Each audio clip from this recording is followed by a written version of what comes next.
इस कहानी की शुरुआत होती है एक ऐसी लड़की से जिसका नाम है मैं एक शांत सी टीनेजर है, लेकिन उसकी सबसे अजीब बात यह है कि वह हमेशा अपने सिर पर एक कार्डबोर्ड का बॉक्स पहने रहती है। मैं को पूरा यकीन है कि वह दुनिया की सबसे अगली लड़की है, इसीलिए वह ज्यादातर वक्त अपने रूम के अंदर ही बंद रहती है, बाहर की दुनिया से दूर। मैं अपने छोटे भाई वैन और अपने पापा मिस्टर बेन के साथ रहती है। मिस्टर बेन एक बहुत ही अच्छे फादर हैं, जो अपने दोनों बच्चों की बहुत केयर करते हैं, खासकर मैं की। जब मैं और वैन छोटे थे तब उनकी माँ इस दुनिया से चली गई थी। उस दिन के बाद से मिस्टर बेन ने एक ही कोशिश की कि मैं कभी खुद को अकेला महसूस न करे। एक शाम वैन घर वापस आता है, उसके हाथ पर एक कट लगा होता है। पता चलता है कि वह एक दुकान से स्टिकी नोट्स और पेंसिल्स चुराने की कोशिश कर रहा था और पकड़ा गया। लेकिन सच बोलने के बजाय वैन अपनी बहन की तरफ उंगली करता है और कहता है मैं पागल है, सबसे बड़ी साइको। वह अपना चेहरा तक नहीं दिखाती। यह सुनते ही मिस्टर बेन गुस्सा हो जाते हैं। वह वैन को डांटते हैं और कहते हैं कि अपनी बहन का मजाक मत उड़ाया करो, क्योंकि जब भी कोई मैं को अगली कहता है वह पूरी तरह से टूट जाती है। मिस्टर बेन धीरे से मैं के पास बैठते हैं और प्यार से कहते हैं बेटा, उसकी बात पर ध्यान मत दो, वह अभी बच्चा है, तुम बहुत स्पेशल हो। मैं कुछ नहीं कहती, बस चुप रहती है, लेकिन अंदर ही अंदर उसका दिल फिर से टूट जाता है। सच यह है कि मैं कई सालों से अपने रूम से बाहर नहीं निकली, न फ्रेंड्स, न स्कूल, न नॉर्मल लाइफ। वह हमेशा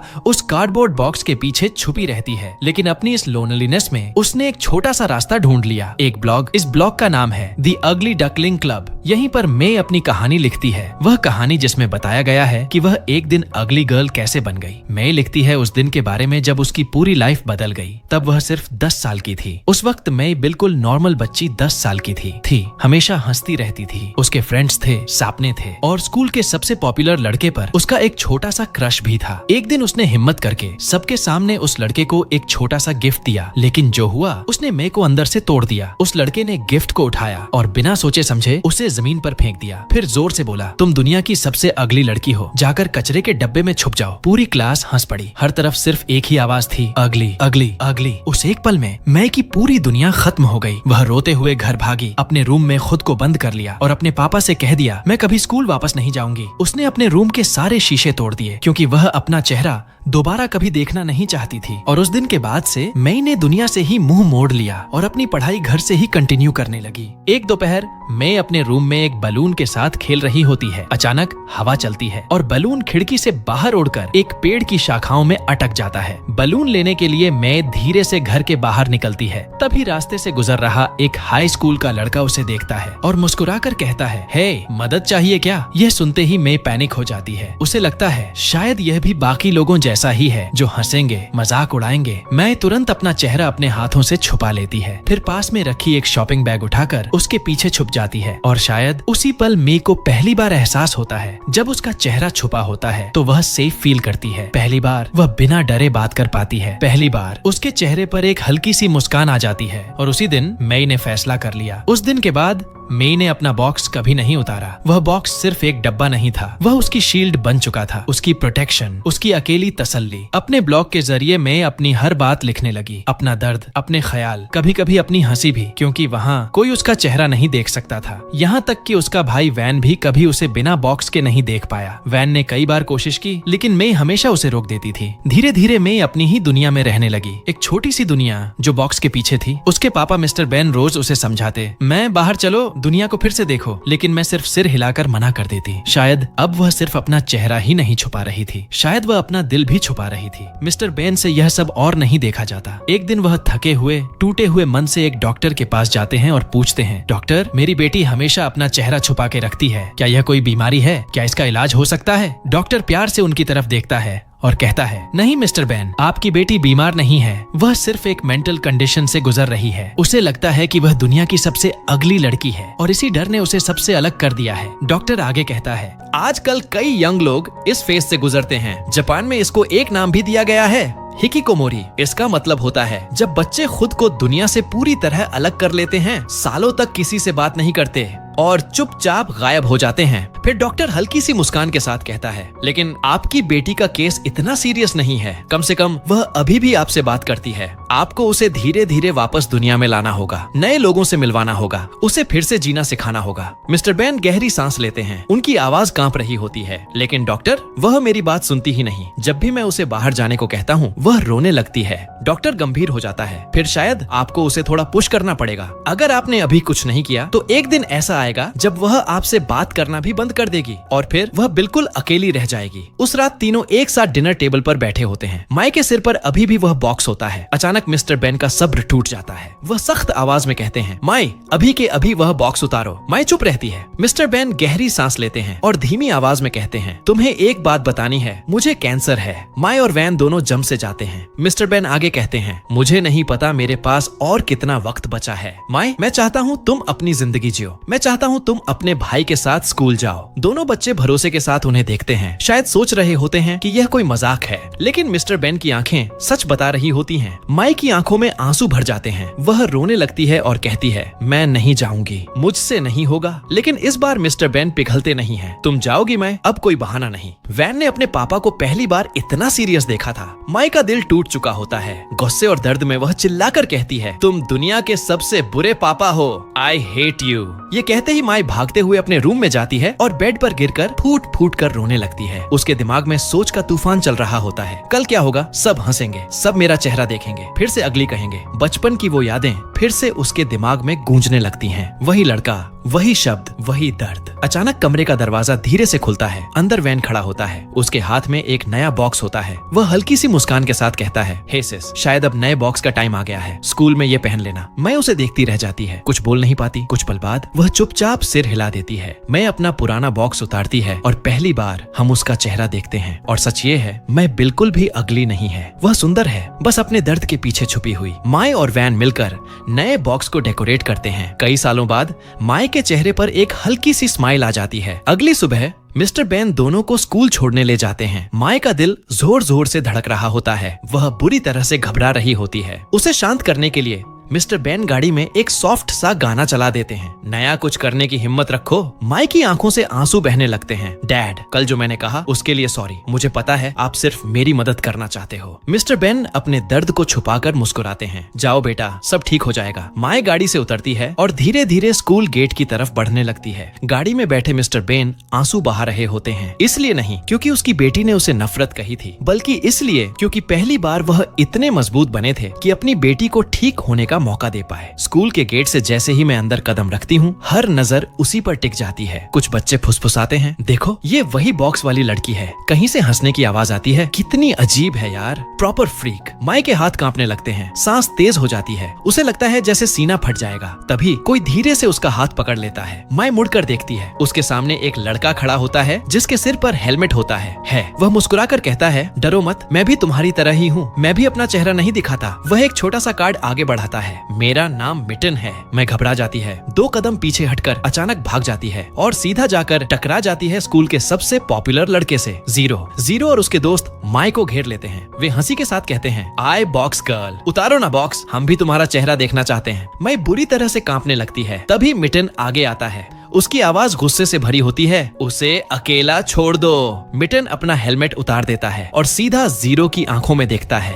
जीरो आगे बढ़ता है। दोनों की नजरें टकराती हैं। हवा में सन्नाटा और टेंशन भर जाता है। जीरो गुर्राता है, हीरो बन रहा है इस लड़की के सामने। स्कूल के बाद तुझसे बात करता हूँ। मिटन कुछ नहीं बोलता, बस माई का हाथ पकड़ता है और उसे वहाँ से ले जाता है। क्लासरूम में जैसे ही मैं कदम रखती है, टीचर प्यार से कहती है, मैं बेटा बॉक्स उतार दो ना, हम सब तुम्हारा चेहरा देखना चाहते हैं। माई की आवाज कांप जाती है, माम, मुझे बॉक्स पहने रहना ही ठीक लगता है। टीचर मुस्कुराकर कहती हैं, ठीक है मैं, अगर इससे तुम्हें सुरक्षित महसूस होता है तो तुम बॉक्स पहन सकती हो और यहाँ सब तुम्हारी गोपनीयता का सम्मान करेंगे। लेकिन टीचर के जाते ही क्लास में फिर से फुसफुसाहट शुरू हो जाती है। हल्की हंसी, तीखी नजरें, देखो फिर से बॉक्स गर्ल, चेहरा नहीं दिखाती, पक्का अगली होगी। माई कुछ नहीं बोलती। वह चुपचाप अपनी किताबें उठाती है और क्लासरूम के पिछले कोने में जाकर बैठ जाती है, छांव में छुपी हुई। पीछे से मिटन उसे देखता रहता है। उसकी आंखों में गुस्सा भी है और लाचारी भी। कुछ देर बाद माई कैफेटेरिया जाती है अपने भाई वैन को ढूंढने, लेकिन वैन कहीं नजर नहीं आता। आखिरकार माई एक कोने वाली टेबल पर अकेली बैठ जाती है और धीरे धीरे अपना खाना खाने लगती है। कैफेटेरिया में अभी भी सबकी नजरें माई पर टिकी हुई थीं। कुछ बच्चे हंस रहे थे, कुछ धीरे धीरे फुसफुसा रहे थे। तभी जीरो के गैंग के 2 लड़के माई के पास आते हैं और जबरदस्ती उसका बॉक्स उतारने की कोशिश करते हैं। पूरी कैफेटेरिया चुप हो जाती है। सब देख रहे हैं लेकिन कोई भी आगे नहीं बढ़ता। मैं घबरा जाती हूँ। वह अपने बॉक्स को पूरी ताकत से पकड़ लेती है और बिना कुछ बोले भागते हुए कैफेटेरिया से बाहर निकल जाती है। बिना खाना खाए स्कूल के गार्डन में एक झूला लगा होता है। मैं वहाँ जाकर बैठ जाती है, आंखों में आंसू, सीने में थकान। धीरे से वह बोलती है, इस स्कूल में कुछ भी अच्छा नहीं है। तभी उसके पास मिंटन आता है, अभी भी अपना हेलमेट पहने हुए। मैं हल्की सी मुस्कुराती है, तुम हमेशा हेलमेट क्यों पहने रहते हो? मिंटन हंस पड़ता है, क्योंकि जब मैं यह पहनता हूँ ना तो कोई मुझे रोक नहीं सकता। और वैसे भी मैं इतना हैंडसम हूँ, लोग मुझे नोटिस ही नहीं करते। वह गर्व से हेलमेट थपथपाता है और यह कोई नॉर्मल हेलमेट नहीं है, मैंने खुद बनाया है, जापान के टॉप क्लास टाइटेनियम से। माय आंखें घुमाते हुए मुस्कुरा देती है, बस बस मिंटन, और कितनी तारीफ करोगे अपनी? दोनों हंस पड़ते हैं। मिंटन उसकी तरफ एक सैंडविच बढ़ाता है, मैंने देखा तुमने लंच नहीं किया। माय धीरे से सैंडविच लेती है, छोटा सा बाइट करती है और उस दिन पहली बार उसे थोड़ा सा सुकून महसूस होता है। बातों बातों में माय कहती है, शायद मैं कल स्कूल नहीं आऊंगी।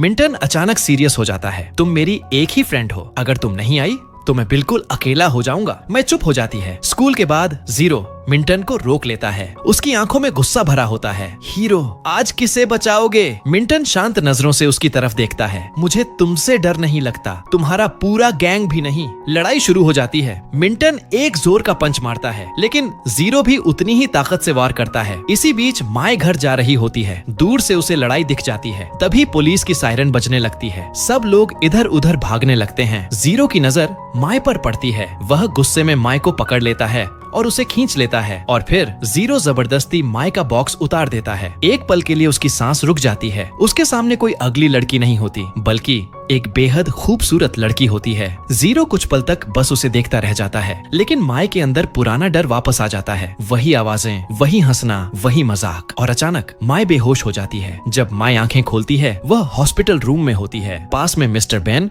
और वैन खड़े होते हैं। माय घबरा जाती है, मेरा बॉक्स कहाँ है? मेरा बॉक्स, इतने लोग हैं, मैं नहीं चाहती कोई मुझे देखे। डॉक्टर प्यार से उसके चेहरे पर मास्क लगा देती है। शांत हो जाओ माय, सब ठीक है। मिस्टर बेन की आंखों में आंसू आ जाते हैं। माय, गलती मेरी थी, मुझे तुम्हें स्कूल के लिए फोर्स नहीं करना चाहिए था, मेरी वजह से तुम यहाँ हो। माय उनका हाथ पकड़ लेती है। नहीं डैड, अब मैं समझ गई हूँ, मुझे स्कूल जाना ही होगा, और उस लड़के का सामना भी जिसने मेरा बॉक्स उतारा। मिस्टर बेन और वैन हैरान रह जाते हैं। उसकी आंखों में अब डर नहीं था, सिर्फ हिम्मत थी। पार्क में जीरो बेंच पर बैठा सोच रहा होता है, इतनी खूबसूरत होते हुए भी वह अपना चेहरा क्यों छुपाती है? तभी मैं उसके सामने आकर जोर से थप्पड़ मारती है। जीरो के लोग आगे बढ़ते हैं, लेकिन जीरो उन्हें रोक देता है। उसे जाने दो। जीरो मैं को अलग ले जाता है और उसका मास्क उतारने की कोशिश करता है। जीरो, प्लीज मत करो, मैं गिड़गिड़ाती है। तभी मिंटन वहाँ आ जाता है और जीरो को धक्का देता है। फिर से लड़ाई शुरू हो जाती है। माय चीख कर कहती है, बस करो, लेकिन तब तक देर हो चुकी होती है। किसी ने पूरा सीन रिकॉर्ड कर लिया होता है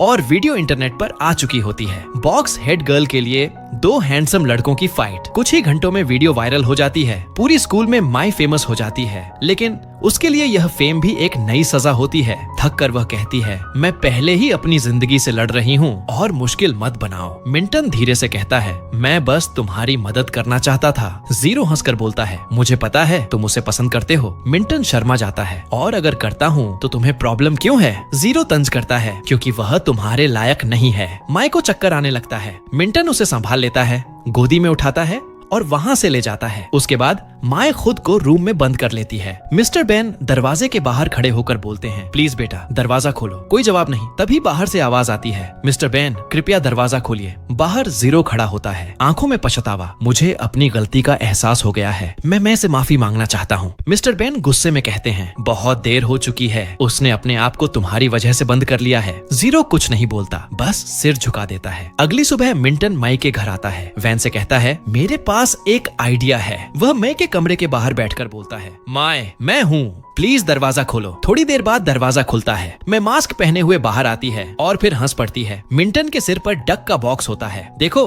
अब तुम अकेली नहीं हो, डक बॉक्स तुम्हारा न्यू स्टाइल है और मैंने अपने लिए भी बना लिया। दोनों हंसने लगते हैं, बैठकर बातें करते हैं, खाना खाते हैं और कई दिनों बाद माय की आंखों में फिर से रोशनी दिखाई देती है। मिंटन कहता है, माय मैं वादा करता हूँ मैं हमेशा तुम्हारा साथ दूंगा। माय मुस्कुराकर कहती है, ठीक है मैं कल स्कूल जाऊंगी। अगली सुबह मिंटन उसे स्कूल छोड़ने जाता है। माय डक बॉक्स पहने अकेली बैठी होती है। तभी जीरो सामने आता है। माय डर जाती है, लेकिन जीरो कहता है, मैं बुली करने नहीं आया, सिर्फ माफी मांगने आया हूँ। तभी वैन आ जाता है और गुस्से में जीरो को धक्का देता है। मेरी बहन से दूर रहे। जीरो कुछ नहीं बोलता। क्लास में माय चुपचाप बैठी होती है। तब एक लड़की आती है, ओजोन। माय मुझे तुम्हारी मदद चाहिए। जीरो सबको परेशान कर रहा है। वह कहता है, जब तक तुम चेहरा नहीं दिखाओगी किसी को शांति नहीं मिलेगी। माय धीरे से कहती है, मैं नहीं कर सकती। फिर और बच्चे आते हैं, प्लीज माय सिर्फ एक बार। तभी एक लड़की भागते हुए आती है, माय जीरो तुम्हारे भाई वैन को मार रहा है। मैं भागती हुई बाहर जाती है। वहाँ जीरो के लोग वैन को घेर के मार रहे होते हैं। माय चिल्लाती है, बस करो।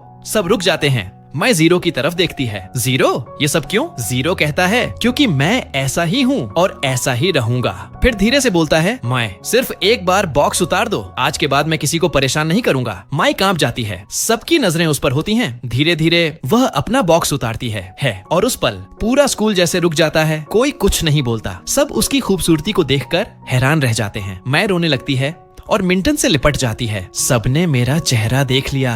मिंटन प्यार से कहता है, माय तुम अगली नहीं हो, तुम दुनिया की सबसे खूबसूरत लड़की हो। घर पर वैन मुस्कुराकर कहता है, सिस किसी ने तुम्हें अगली नहीं बोला। सोशल मीडिया पर सब एक ही शब्द लिख रहे हैं, ब्यूटीफुल। रात को माय अपने कमरे में जाती है। पुराना शीशा बाहर निकालती है। पहली बार खुद को देखती है और समझ जाती है वह सिर्फ चेहरे से नहीं दिल से भी खूबसूरत है। अगली सुबह माय बिना बॉक्स के स्कूल आती है। उसके चेहरे पर नया कॉन्फिडेंस होता है। इस बार कोई हंस नहीं रहा होता, सिर्फ तारीफ होती है। वाओ कितनी सुंदर है। मिंटन सबके सामने कहता है, यह मेरी दोस्त है और हमारे स्कूल की सबसे खूबसूरत लड़की। अब माय को छुपने की जरूरत नहीं थी, न बॉक्स न मास्क। वह आजाद थी अपने डर से, अपने पास्ट से और उस झूठ से भी जो उसने सालों तक खुद पर थोप लिया था। अगर आपको माय की यह जर्नी पसंद आई हो तो लाइक जरूर करें, चैनल को सब्सक्राइब करें और ऐसे ही इमोशनल और इंस्पायरिंग स्टोरीज के लिए हमारे साथ जुड़े रहें। मिलते हैं अगली कहानी में।